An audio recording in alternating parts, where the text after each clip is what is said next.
we just tried to cope with it as best as we could. Before the ghetto was liquidated, did you know what Auschwitz was? Not really. We knew that there was something happening, that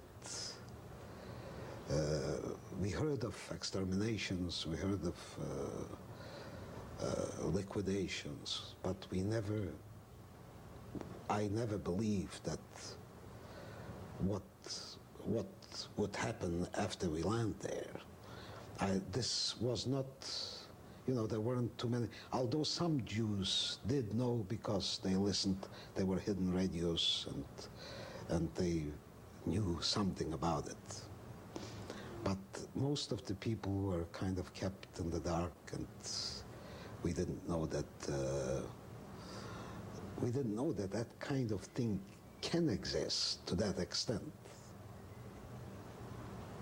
What happened to you and your family when the Loach Ghetto was liquidated? Well, we were loaded up on cattle trains, When it was liquidated, we were loaded up on cattle trains, and that was the end of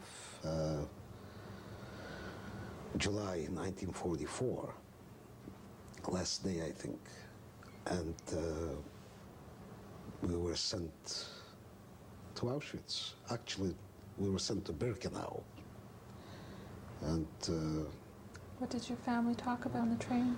We tried to make plans because we really didn't know where we're going. We knew that we're going somewhere, but nobody imagined that we would go to a hell place called Birkenau. So there were some plans. Most of the time, though, we traveled in silence because after what we have been through, we kind of expected the worst. But everyone was trying to say something in order to cheer the other guy up. And what happened when you arrived?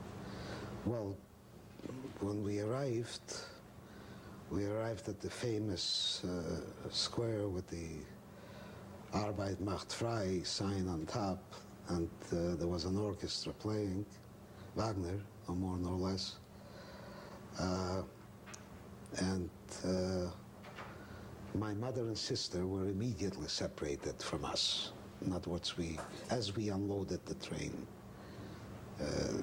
some people died in the train. They couldn't take the stench and the heat.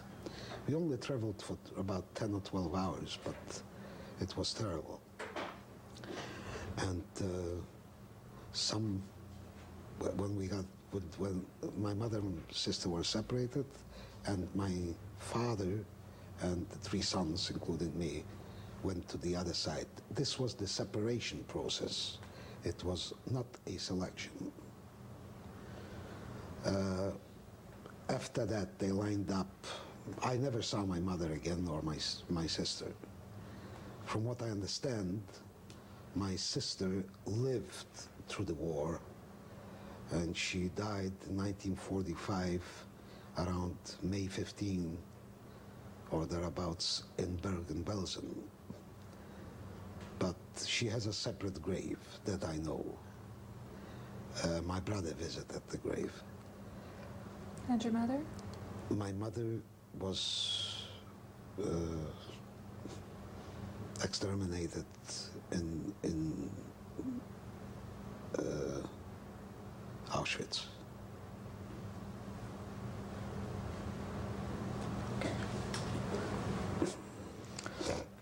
Time for... Yeah. So you were left with your father and your two brothers? Yes, my father, myself, and my two brothers. My father was selected to die, went to the left. The three of us went to the right.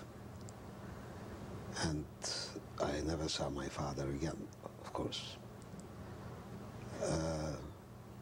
We were put into Block 23 in Birkenau,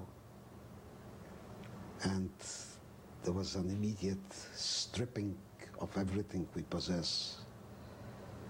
Everyone was stripped naked and given some rags to wear. The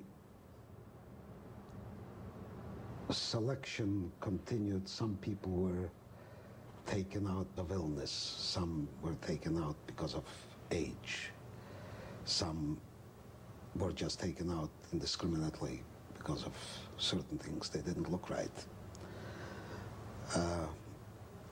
My brothers and I were sent to Block 23, as I said, and the kapos were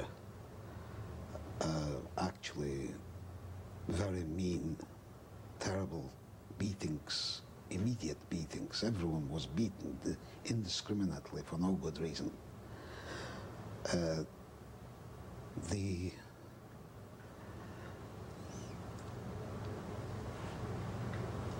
stay in Auschwitz, in Birkenau, I should say, was, we were supposed, I have no tattoo on my arm. The reason for it is quite simple. The influx of the people from the Lodge Ghetto, which was constantly refilled by people from Czechoslovakia, Austria, because it was a model place, you know, the Ghetto. It was a good work camp, a good producing part for the German government. So there were still about 100,000 Jews in the Ghetto, when probably about, but in 1942-43 they refilled it. And then those Jews were gradually as well eliminated, and there were only about 50 or 40,000 left when the Ghetto was liquidated.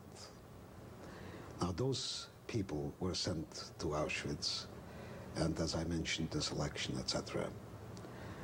Then the Auschwitz experience is just unbelievable. The reason that I didn't tattoo the people that I came with is because those people were not supposed to live. The only difference was they could not take care of them all at once. So they left them in the barracks and the so-called Zigeunerlager, which is the gypsy camp of Birkenau. And they were supposed to be gradually eliminated. They took out block after block, and they were killing people every day. It got to the point where they were so busy that they couldn't, the ovens that were supposed to consume the bodies couldn't take the volume that they had.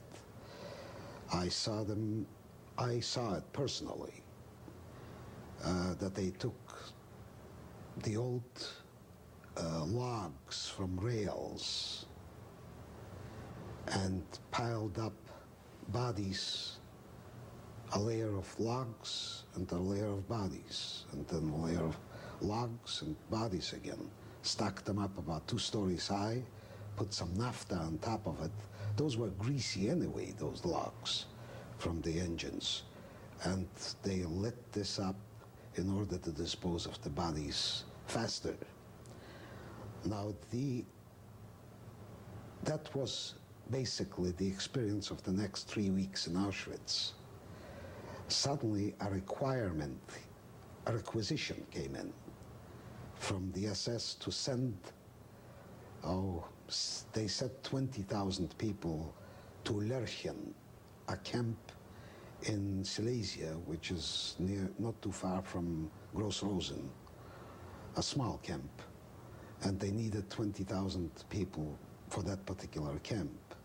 They loaded up trains, they started tattooing the people that were supposed to leave. They lined up about 20 or 30 tables and they started tattooing, and that procedure seemed to be taking too long. One high-ranking SS officer came to the grounds and said, "Stop this foolishness, We need those people to be loaded up now. And they put us on closed trains, about 600 or 700 in a closed cattle train.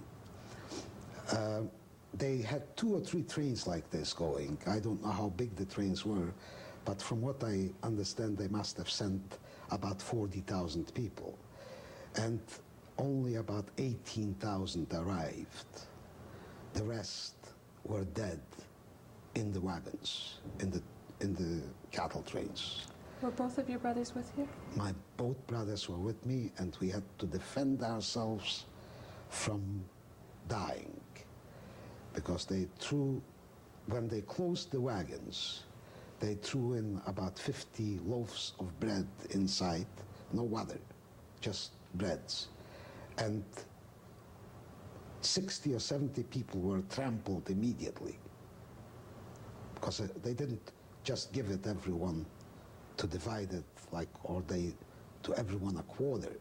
They threw in 50 or 60 breads into it, and the trick was that those people should trample themselves to death, which they did.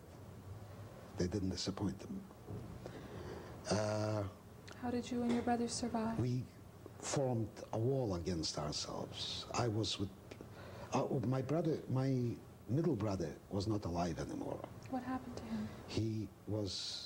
He died in Auschwitz after the second week. He was hit in the head for talking back to an assessment.